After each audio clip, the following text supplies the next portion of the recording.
शिवारी पसरू दे, सुखाची चाहुल हो दे, सारे दुःख ते विसरू दे.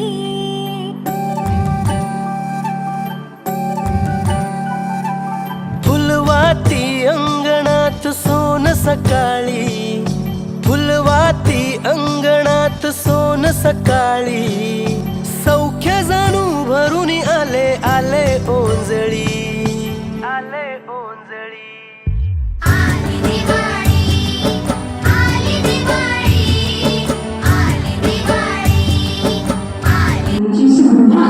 पहिला दिवस होतो त्या पहिल्या दिवसाचं नाव आहे वसुबारस. त्या पहिल्या दिवसाचं काय नाव म्हणणार? वसुबारस.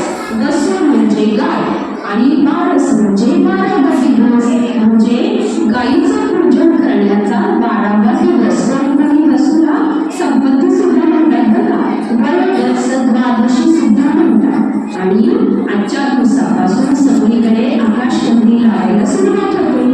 आपल्या भारतीय संस्कृतीमध्ये गाय ही संपत्तीचं, संस्कृतीचं, प्रेमाचं, वात्सल्याचं प्रतीक मानलं जातं. तुम्ही सगळे जर म्हणता की आपल्याकडे कोणताही कार्यक्रम असेल, देवबापाची पूजा असेल, आपली आई काय करते? गाईला हळदी कुंकू लावते, गाईला नैवेद्य ठेवते. म्हणजेच काय की आपल्या भारतीय संस्कृतीमध्ये गौमातेला खूप महत्त्व आहे. प्राण्यांवर प्रेम करा असं सुद्धा हा सण सांगतो. तुम्ही गाय बघितली असेल, गाय जेव्हा वासरावर प्रेम करते तेव्हा तिला तिचं वात्सल्य दाखवून दिसून येतं. त्याप्रमाणे आपण सुद्धा आपल्या आईचा आदर केला पाहिजे, आईला प्रेम दिलं पाहिजे असं हे वसुबारस सांगतं. आजच्या दिवशी ना दिवाळीचा पहिला दिवस असतो. तर सगळेजण आपल्या घरातली मंडळी गाईला स्वच्छ चंदन पूजा केली जाते. चंदनाचा टिळा, कुंकू, हळद, फुलं अशी गाईला वाहून प्रदक्षिणा घालून गाईला नमस्कार केला जातो. आणि गाईला हरभऱ्याची डाळ, मूग, बाजरी असं वेगवेगळे खाद्यपदार्थ दिले जातात. आणि आजच्या दिवशी असं मानलं जातं की दूध आणि दुधाचे पदार्थ आपल्याला काही कसं मिळतात ना, दूध कोणा कसं मिळतं आपल्याला, दूध कोणा कसं मिळतं आपल्याला, गाई कसं मिळतं आणि खरंच आपल्याला लागतो. मग गाईच्या गुणाचा सुद्धा हा सन्मान करण्याचा दिवस असतो. आणि ही शिकवण आजच्या आपल्याला वसुबारस या सणापासून मिळते. तुम्ही सुद्धा सगळेजण आई बरोबर दिवाळीच्या वसुबारस या सणादिवशी आई बरोबर गाईची पूजा करायची, तिला नमस्कार करायचा. कारण असं म्हटलं जातं की गाईच्या पोटामध्ये बापरे इतकेच मोठे देव असतात, किती ते इतकेच मोठे देव असतात असं मानलं जातं. गाईची पूजा केली की सगळ्या देवतांची पूजा केल्याचं आपल्याला पूर्ण मिळतं. म्हणून गाईचा सन्मान करण्याचा, पूजन करण्याचा दिवस. आणि गाईकडून आपण मातृत्व घ्यायचं, आईला सुद्धा सन्मानाने, प्रेमाने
नमस्कार म्हणायचे. नमस्कार बाळमित्रांनो.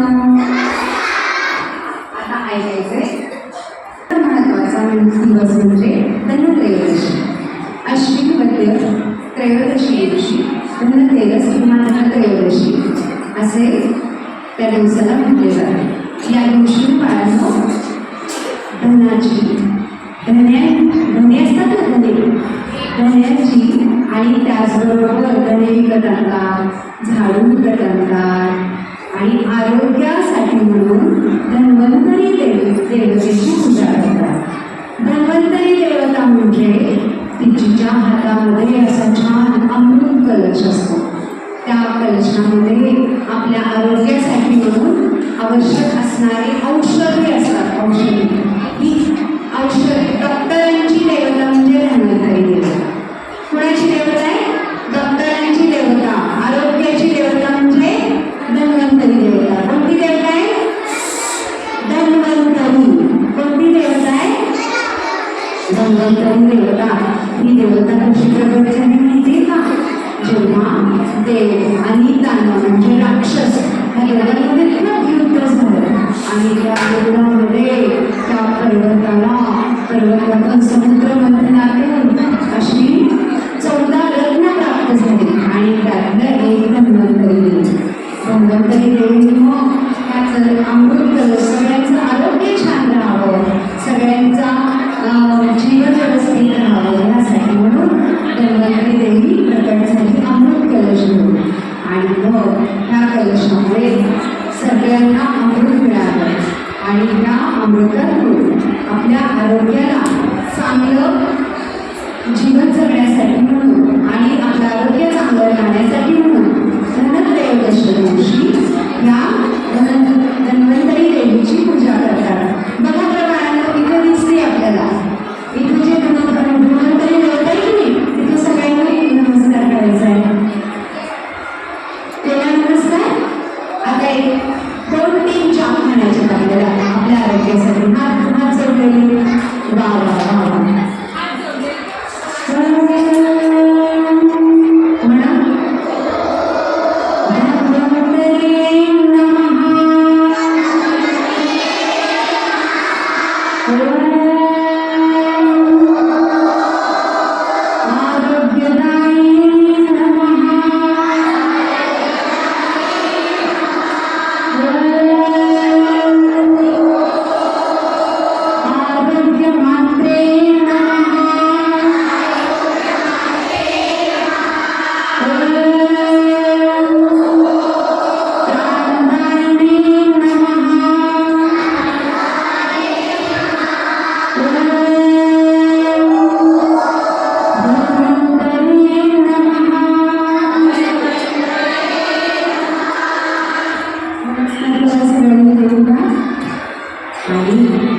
आज मी ना आपल्या सोनं चांदी पूजन आपल्याकडे ज्यांच्याकडे दुकान असतं की जे व्यापारी लोक असतात की नाही ते वही खरेदी करतात, खाते खरेदी करतात, ज्या लिहितात की नाही हिशोब लिहितात की नाही आपल्या एका हिशोब लिहितात ना ते वही सगळं त्यांनी आजच्या दिवशी म्हणजे धनत्रयोदशी दिवशी खरेदी केलेली असतात. आणि असा हा दुसरा धनत्रयोदशीचा दिवस हा मोठ्या थाटात सगळेजण उत्साहात साजरा करत असतात.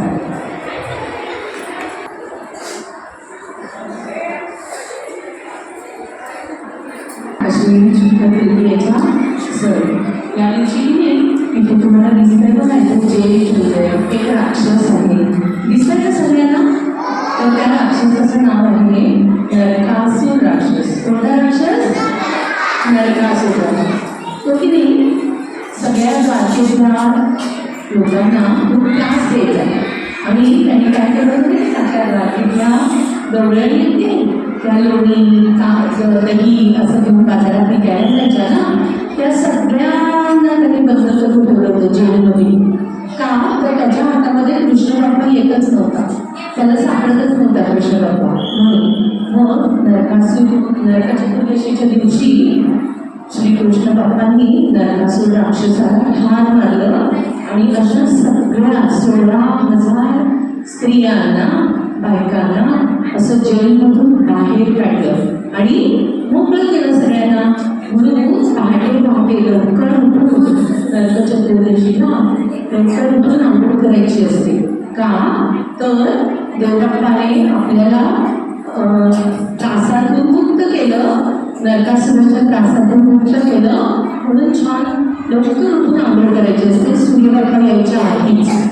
आणि या दिवशी सुद्धा लवकर उठून आंघोळ करून मग आई काय करते आपल्याला सगळ्यांना, घरातल्या सगळ्यांना आपली आई छान ओवाळते. सगळ्यांनी नवीन नवीन कपडे घातलेले असतात आणि मग त्या दिवशी देवबाप्पाला सगळा फराळ जो आईने केलेला असतो की नाही, चिवडा, लाडू, चकली, करंजी, या सगळ्याचा देवबाप्पाला नैवेद्य दाखवून मग आपल्या सगळ्यांना फराळ करायला देते. तुम्ही पण करता ना सगळेजण करताना? तर मग असा हा नरक चतुर्दशीचा दिवस. त्या दिवशी काय केलं मी सांगितलं तुम्हाला, कृष्ण बाप्पाने नरकासूर राक्षसाला ठार मारलं होतं. हा नरक चतुर्दशीचा दिवस.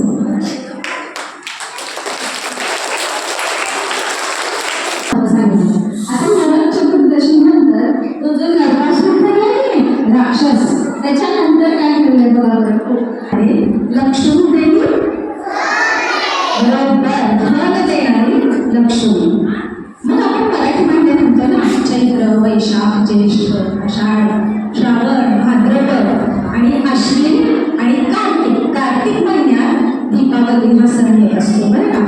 तर अश्विन महिना संपताना, अश्विन हा मराठी महिना संपत असताना अमावस्या असते. अमावस्या म्हणजे काय, चंद्रबाप्पा त्यांना आकाशात दिसतच नसतो, चंद्रबाप्पा हा लपलेला असतो.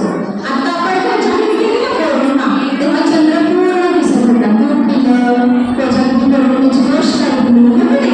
पण आता अमावस्या येणार आहे, त्या अमावस्येला चंद्रबाप्पा दिसत नसतो, पण ती अमावस्या एवढी शुभ असते, खूप चांगली अशी अमावस्या कार्तिक महिना सुरू होणार असतो. तर त्या अमावस्येला लक्ष्मी पूजन केलं जातं. काय केलं जातं? लक्ष्मी पूजन. काय केलं जातं? काय करतात? लक्ष्मी पूजन करतात. बरोबर, लक्ष्मी देवी धन देणार देवी. धन म्हणजे काय? धन म्हणजे संपत्ती, समृद्धी, ऐश्वर्य. म्हणजेच आपल्याला जर सुखी राहायचं असेल, छान सगळं मिळवायचं असेल, तर आधी गणपती बाप्पाने खूप बुद्धी पाहिजे. ती बुद्धी घेतली तर शाळेतून सरस्वतीची विद्या शिकली पाहिजे. विद्या घेऊन छान शिकून मोठं झालं, छान नोकरी केली, वेगवेगळ्या ठिकाणी काम केलं, डॉक्टर, इंजिनियर, सैनिक, असं छान छान ठिकाणी काम केलं तर लक्ष्मी देवी प्रसन्न होणार आहे. आणि ती धन देणार. धन म्हणजे पैसे, समृद्धी, दागदागिने हे मिळवण्यासाठी आपल्याला आधी काम करावं लागतं, कष्ट करावं लागतं, शिकावं लागतं. आपण एवढं सगळं केलं तरच ती लक्ष्मी प्रसन्न होणार. मग दिवाळीच्या लक्ष्मी पूजनाच्या दिवशी काय करतात? एकदा हात वर करा, डोक्यावर, खांद्यावर, छान हाताची घडी. अभ्यंग स्नान करून सूर्यबाप्पा येण्यापूर्वी, आता कल्पना मी सांगितलं, सूर्यबाप्पा उगवण्यापूर्वी पहाटे उठावं लागतं. पहाटे उठायचं असतं. मग घरात सडा, रांगोळी, सुंदर सुंदर रंगीत रांगोळ्या घरामध्ये काढतात. आई काढते, आजी काढते, तुम्ही सुद्धा मदत करणार आहात हो ना. सुंदर रांगोळ्या काढल्या जातात. उठणं, सुवासिक तेल असं लावून अभ्यंग स्नान केलं जातं. अभ्यंग स्नान म्हणजे सूर्यबाप्पा उगवायच्या आधी उठणं, तेल लावून छान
बघा आताच तुम्हाला अश्विनीताईंनी लक्ष्मीपूजनाची माहिती सांगितली. लक्ष्मीपूजनाच्या नंतरचा म्हणजे लक्ष्मीपूजनाच्या नंतरचा दुसरा दिवस म्हणजे पाडवा. हा पाडवा, गुढीपाडवा वेगळा आणि हा दिवाळीचा पाडवा वेगळा. तर प्रमुख अशा 3.5 मुहूर्तांपैकी हा एक अत्यंत महत्वाचा मुहूर्त आहे बरं का. पाडवा या दिवशी बघा आई बाबांना ओवाळते. हा तुम्ही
प्रत्येक दिवसाचं किती छान महत्व सांगितलं. आपण एकदा सगळ्यांसाठी एकदम सुंदर आणि तुमच्या स्वतःसाठी पण बरं का खूप छान बसलंय. त्यामुळे तुम्हाला सगळ्यांना आम्ही शाबास तयार टाळ्या जोडा. एकदम सुंदर अशा टाळ्या वाजवायच्या. 1 2 3 सुरू.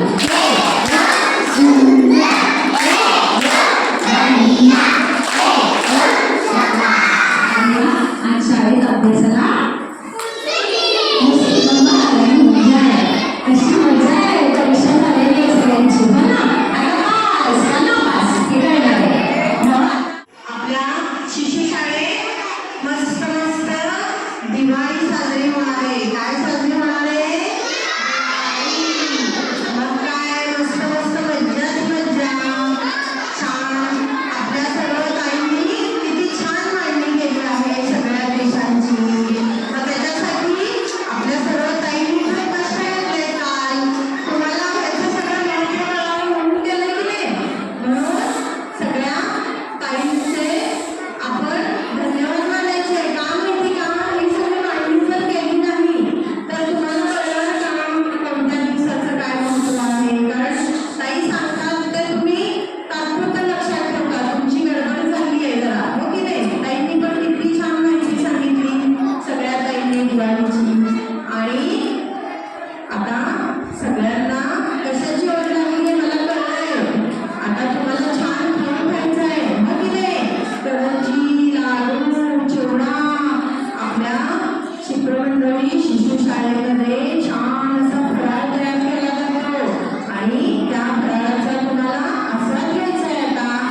आणि आजच्या या दिवाळी निमित्त केलेली मांडणी खूपच सुंदर झाली आहे आणि सगळ्यांनीच खूप छान माहिती सांगितली.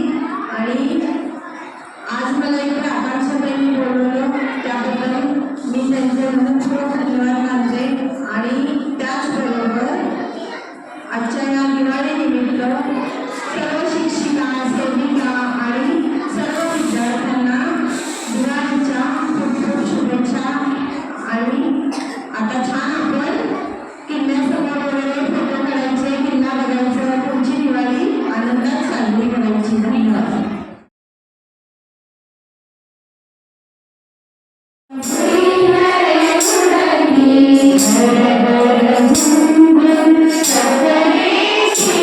Thank you.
उसळले घरी दारी शोभली कळा रांगोळी फुलवाटी अंगणात सोन सकाळी आली दिवाळी आली दिवाळी आली दिवाळी आली दिवाळी